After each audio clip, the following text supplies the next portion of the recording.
Namaskar, my dear friends. Welcome to the lecture series of machine design, in which our previous video you were studied about the introduction of gears, advantages and disadvantages of gear drives, classification of gears, various types of the gears, and different terminology or the terms used in the gear. Okay. Now here in this lecture, gear design introduction part 2, the different content of these lectures: velocity ratio, law of gearing, tooth profiles or systems, interference in involute gear, and minimum number of teeth on pinion in order to avoid the interference. Now let us see. The first is the velocity ratio of gear drive. It is a very important terminology in the case of the gear drive. What is the meaning of the velocity ratio? Now, if the D is the diameter of wheel, N is the speed of wheel in revolution per minute RPM, and omega is the angular speed in radian per second, then the velocity ratio, it is denoted by N, is given by the ratio of the output speed to the input speed. So therefore we can say the velocity ratio is the ratio omega 2 by omega 1, where the omega 2 is the angular speed of driven gear and omega 1 is the angular speed of driver gear. So you can say omega 2 by omega 1 is equal to N2 by N1, where N2 is the speed in revolution per minute of driven gear and N1 is the speed of driver gear in revolution per minute. Similarly, you can say the velocity ratio is equal to D1 by D2, where this D1 is the diameter of the driver and D2 is the diameter of driven, pitch circle diameter. Here we consider D1 and D2 are the pitch circle diameters of driver and driven respectively. Now, condition for constant velocity ratio of two-head wheel. It is known as the law of gearing. Okay, so for the smooth functioning of the gear drive, this condition is very important and it is known as a law of gearing. Okay, now let us see what is the condition for the constant velocity ratio of the two-head wheel. So the common normal at the point of contact between a pair of teeth always must pass through the pitch point. This is the condition for the constant velocity ratio of two-head wheel, or it is also known as the law of gearing. So each and every pair of the gears which are nothing with each other, they follow this law of gearing. Now let us see the proof of this law of gearing. Now here you can see there are two matching gears are there. Okay, where this O1 is the center of gear 1, or it is the driver, and O2 is the center of gear 2, it is driven gear. Okay, so this wheel 1, it is pinion, and this wheel 2 is a gear. Okay, now here the two teeth come in contact at this point Q. Okay, both the teeth are come in contact this point Q, and the wheel rotates in direction as shown here. You can see this wheel is rotating clockwise direction and this wheel 2 is rotate in this direction, counterclockwise direction. Okay, so omega 1 is the angular speed of this wheel 1 and omega 2 is the angular speed of wheel 2. Now let this TT, okay, this line TT be the common tangent. Okay, this TT is a common tangent which passing from this point Q, and MN, this line, this MN will be the common normal to the curve at the point of contact Q. Okay, so MN is a common normal at the point of contact of these two teeth at Q. Now from the center O1 and O2, draw O1M and O2N. Okay, so this O1M and O2N both are the perpendicular to this line MN. Now here the point Q moves in the direction of QC. Okay, here the point Q, this point Q is moves in direction QC. Okay, so when we consider as a point on wheel 1, if we consider this point Q is on wheel 1, and in the direction, if we consider this point Q on this gear 2, at that time it moves on this direction QB.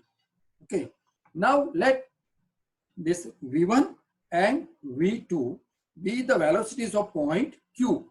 Okay, velocity when the point Q is on wheel 1, at that time the linear velocity is V1, and when this point Q is on wheel 2, at that time its linear velocity is V2. Okay, now if these teeth are to remain in contact, then the components of these velocities along the common normal Mn must be equal. Okay, so the component of these two velocity V1 and V2. Okay, so that components, that is the, here you can see V1 cos alpha. Okay, component of this velocity V1 must be equal. So this is this component. Okay, it's V1. Here this angle is alpha and this angle is beta. So the components must be equal. So you can say V1 cos alpha is equal to V2 cos beta. This angle is beta in this triangle QED. Okay, this is a right angle triangle. So in that case, we can say this portion here, this QE is V2 cos beta, and it is also V1 cos alpha. So we can say V1 cos alpha is equal to V2 cos beta. Now, as we know that the velocity, linear velocity V is equal to R into omega. Okay, so therefore V1 is equal to omega 1 into O1Q.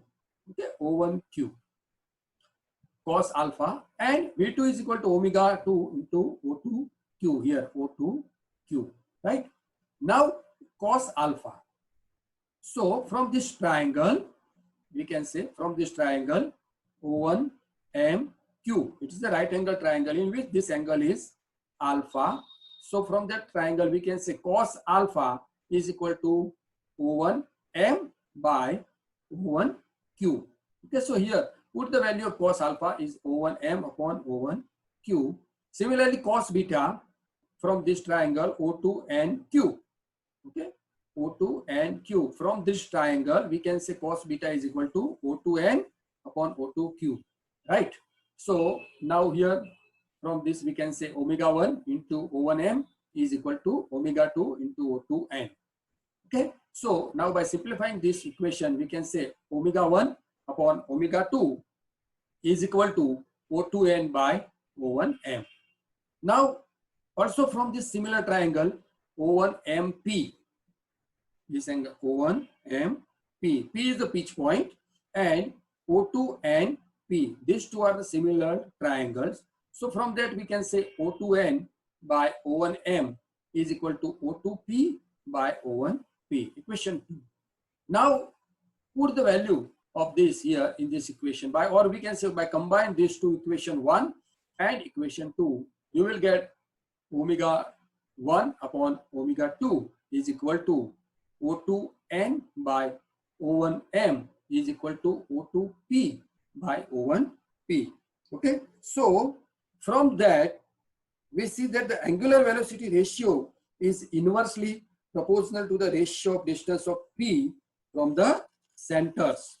Okay, O1 and O2, or the common normal to the two surfaces at the point of contact Q intersect the line of center at point P.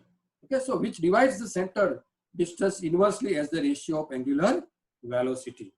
Okay, so therefore, in order to have the constant angular velocity ratio for all positions of the wheel P, it must be the fixed point. It called the pitch point.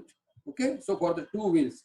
So in other words, we can say the common normal at the point of contact between a pair of teeth, it must always pass to the pitch point. So our law of gearing we can prove from this equation. Okay, so it is very important, law of gearing. Now the next topic is conjugate profile. So what is the meaning of the conjugate profile? So if the tooth profile of a pair of gears are so designed that a constant angular velocity ratio is produced and maintained during the operation, so then the gears are said to have a conjugate action. and the tooth profiles are said to be a conjugate profile. In short, we can say if the gear is follow the law of gearing, then we can say this is a conjugate action, and that tooth profiles are known as a conjugate profile. So if the tooth profile of one gear is chosen arbitrarily, then it is possible to construct the tooth profile of meshing gear in order to have the conjugate action when gears are in mesh. Okay, so a gear pair is said to have the conjugate profile if it satisfies the law of gearing. Now there are two types of the gear profile. One is the cycloidal profile and another one is the involute profile.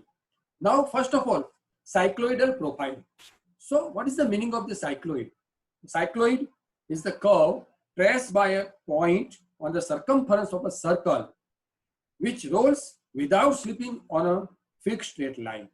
Okay, if any circle is rolling on a fixed straight line, any point on the circumference of the circle, so the path of that point is called a cycloid. And if circle is rolled over the another circle, then that path is known as the epicycloid. And if the circle is rolled inside the another circle, then the path is known as a hypocycloid. Right. So now here you can see in this figure the fixed line, or is known as the pitch line. This line is known as a pitch line of a rack.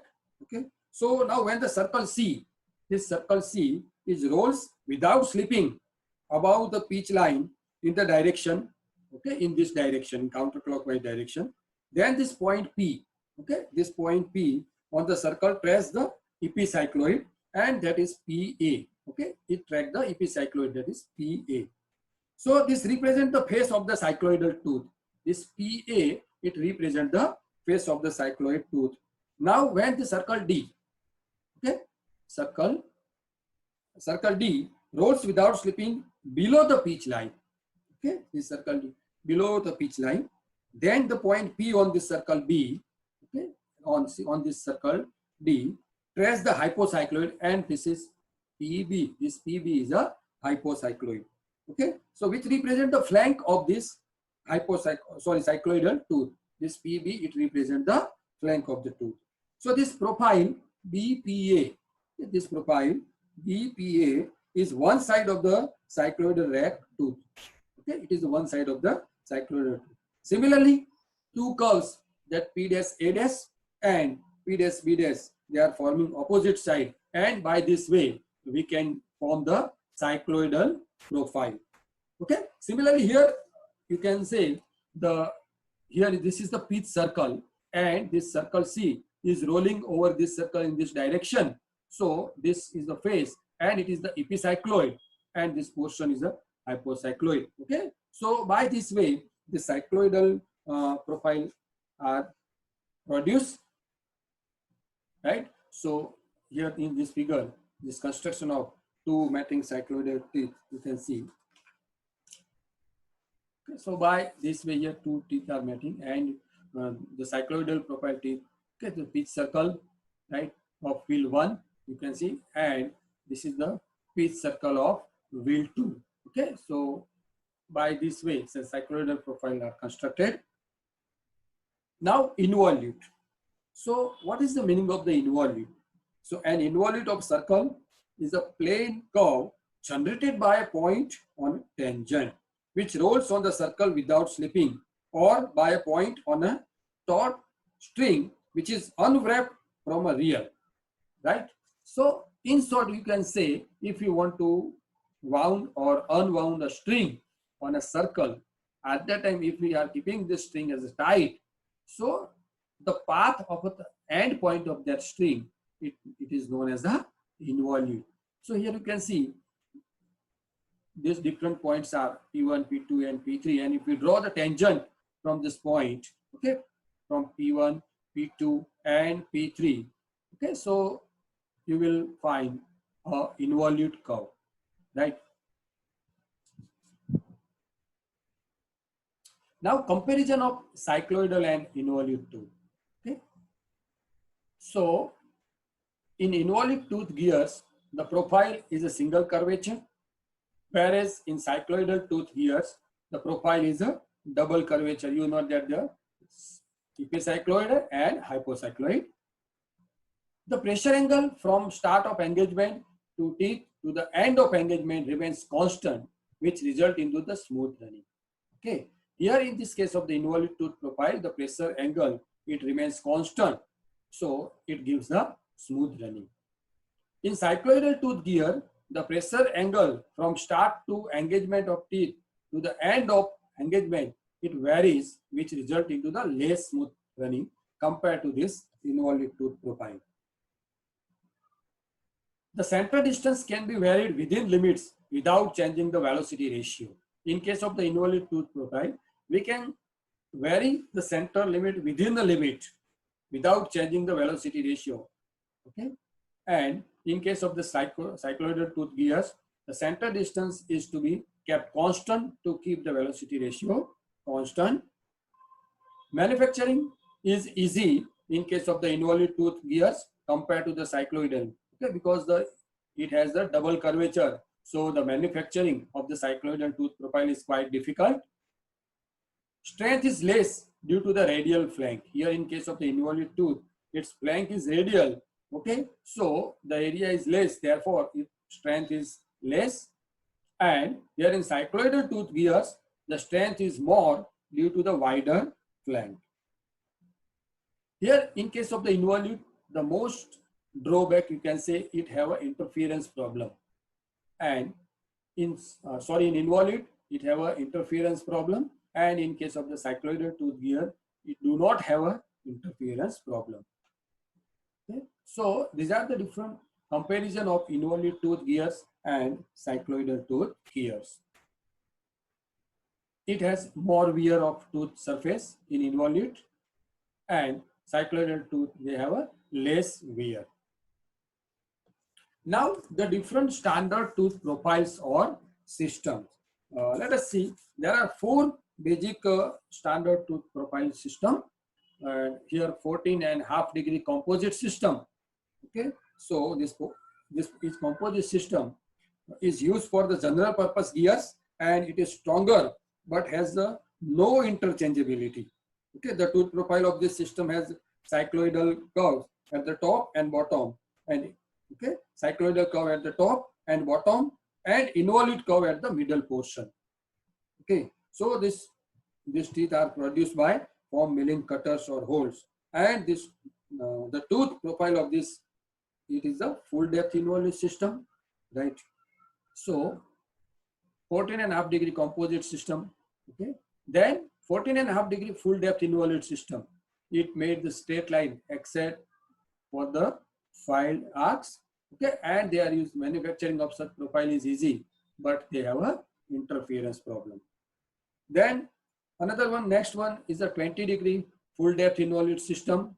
So it is same as that 14.5 degree full depth involute system, except the pressure angle. Okay, this figure, it shows the pressure angle. 14.5 degree is the value of the phi pressure angle.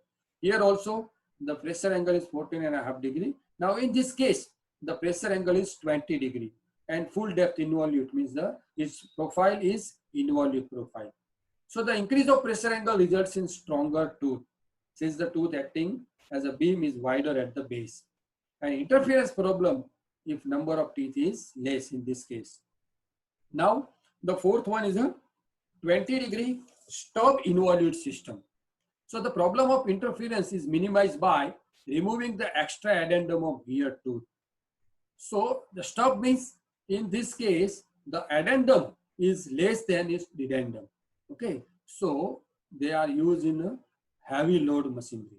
Okay, so such type of the tooth are used in a heavy load machinery. So these are the 4 different tooth profile system.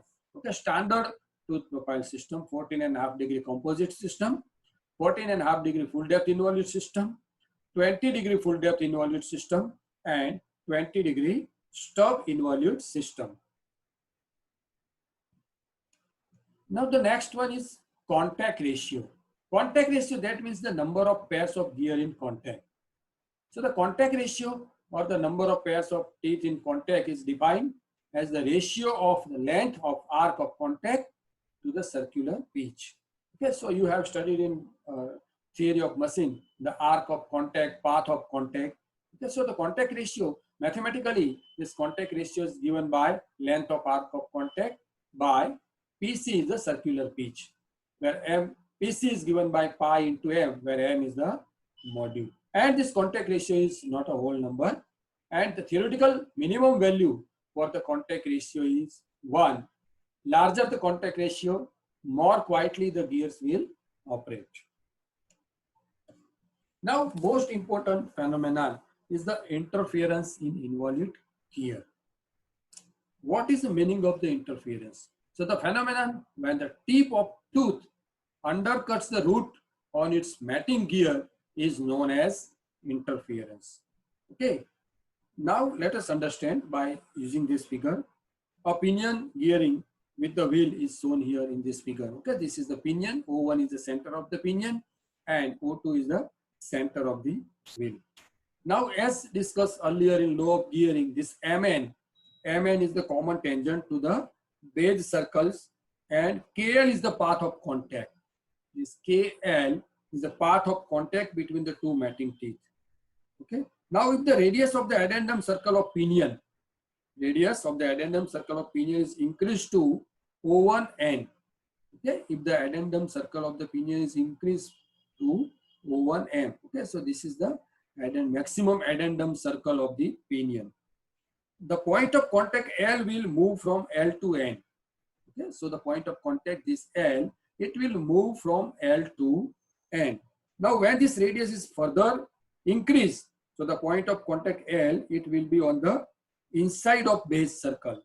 Okay, so here if further increase this addendum circle, so this point N, it will be inside the base circle of the wheel and not on the involute profile of tooth on wheel. So therefore, the tip of tooth on pinion will then undercut the tooth on the wheel at the root and remove part of the involute profile of tooth on the wheel. This effect is known as interference. And this interference occurs when the teeth are being cut. So in short, we can say this phenomenon when the tip of the tooth undercuts the root on its matting gear is known as a interference, right? So if the radius of this addendum circle of the wheel increase beyond this O2m, similarly, okay, if this addendum circle is increased beyond this O2m, then this point M inside the base circle of this pinion. Okay, so similarly in this case, it will undercut it. Okay, so this is also known as the interference. Now from this, we can say that the interference may only be avoided if this point of contact between the two teeth is always on the involute profile of both the teeth, right? The point of contact always be on the involute profile of the teeth. So, or you can say the interference may only be prevented if the addendum circle of the two matting gear cut the common tangent to the base circle between the point of tangency. Once again, the interference may only be prevented if the addendum circles of the two matting gears cut the common tangent to the base circle between the point of tangency. This is the condition to prevent the interference. Okay. Now here you can see when the interference is avoided, the maximum length of path of contact is Mn. So when this maximum addendum circle of pinion and wheel pass through the point of tangency N and M respectively, then the maximum length of path of approach MP is equal to R sine alpha. Okay, here you can see this MP is equal to R is the radius. So this angle is phi. It is R sine phi. And the maximum length of path of recess Pn is given by R, capital R into sine phi. And the maximum length of path of contact is equal to MP plus Pn. So MP is equal to R sine phi plus Pn is equal to R sine phi. So R plus R sine phi. So maximum length of arc of contact is given by R plus R sine phi by cos phi. So sine phi upon cos phi is equal to tan phi. So is equal to R plus R tan phi. Now, in the case of this addenda on pinion on wheel is such that the path of approach and the path of recess are half of their possible values. Okay, so the path of approach Kp is equal to 1 by 2 MP, right? So this Kp is given by this equation root Ra square minus R square cos square phi minus R sin phi is equal to MP is equal to R sin phi by 2. And this path of recess PL is equal to 1 by PN. Similarly, put this value root Ra square minus R square cos square phi minus R sin phi is equal to R sin phi by 2. So therefore, the length of path of contact is equal to Kp plus PL, and put the value of Kp and PL in this equation. So the length of path of contact we will find R plus R sin phi by 2. Okay, so length of path of contact is equal to R plus R sin phi by 2. Now, minimum number of teeth on pinion in order to avoid the interference. Okay, so what are the minimum number of teeth required to avoid the interference? So if the T is the number of teeth on pinion and capital T the number of teeth on gear, M is modulo of gear, R is pitch circle radius of pinion, and it is mt by 2. G is the gear ratio, it is equal to capital T by small t is equal to capital R by small r, and phi is the pressure angle, right? So from that figure you can say here, from this figure we can say triangle O and P. Okay, so O1 and P, from triangle O1 and P, from this triangle O1 and P, we can say O1 n square is equal to O1 P square plus Pn square minus 2 O1 P Pn cos O1 Pn. Now put the value in this equation. Okay, so R2 square, sorry, small r square plus capital R square sin square phi minus 2r capital R sin phi cos 90 plus phi. Okay, because this Pn is equal to O2P sin phi and is equal to R sin phi. Okay, by simplifying this equation, you will get this O1 n square is equal to R square 1 plus R by R into bracket capital R upon small r plus 2 sin square phi. Now, the limiting radius of the pinion addendum circle, that is O1 n, and is given by R root 1 plus capital R upon small r into bracket capital R upon small r plus 2 sin square phi. Now R is equal to, we can say mt by 2, okay, and here R by R is equal to capital T by small t. So this APM is the addendum of pinion, where AP is the fraction by which the standard addendum of one module for the pinion should be multiplied in order to avoid the interference, right? So the addendum of pinion is given by O1n minus O1p. Okay, so this addendum is AP into n. Now put the value this O1n and O1p in this equation. So by simplifying this equation, you will get one equation. So number of teeth to avoid the interference is given by this equation 2 into AP by root 1 plus T upon T into bracket T upon T plus 2 sin square phi minus 1. Now in terms of gear ratio, T by T is the G gear ratio. So it is given by 2 into AP upon root 1 plus G into bracket G plus 2 sin square phi minus 1. Okay, so if the pinion and wheel have the equal teeth, then gear ratio is 1. So the minimum number of teeth required to avoid the interference is given by 2 AP 1 plus 3, because put the value of G is equal to 1 here. So 1 plus 2 is equal to 3. 1 plus 3 sin square phi minus 1. So you will find the minimum number of teeth required on pinion to avoid the interference by this equation. So the different minimum number of teeth on the pinion standards values are given by for 14.5 degree composite 12, 14.5 degree full depth involuted is 32, 20 degree full depth involute 80, and 20 degree stub involute it is 14. Okay, so standard minimum number of teeth on the pinions are given by these values. Okay, and as discussed earlier, you can find the minimum number of teeth on wheel in order to avoid the interference from this equation. Here T is equal to 2AW by root 1 plus small t upon capital T, right? So T by T is equal to 1 by G, and both the pinion and wheel have the equal teeth. Then the minimum number of teeth required on the gear to avoid the interference is given by this equation. T is equal to 2AW upon root 1 plus 3 sin square phi minus 1. So thank you friends. We stop here, and in our next video you will learn about the design procedure of spur gear. So thank you very much.